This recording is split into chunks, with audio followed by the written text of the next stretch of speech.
لس کاله پس به آینده نسل تاسو ګورئ الکان به ډمان وي او جنکۍ به ډمي د وی سی آر او د ټي وي د برکته به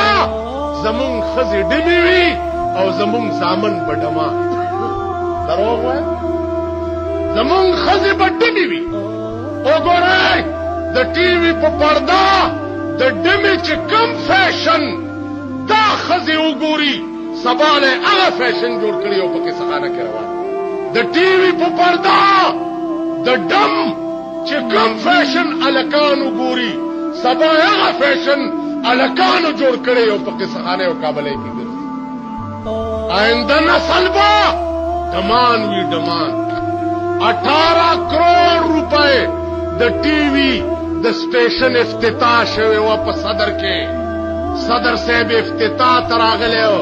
مونږ پکې قرآن ویلی مونږ پکې قرآن ویلی مونږ قرآن جشن خیبر کې وایو دوی په نامه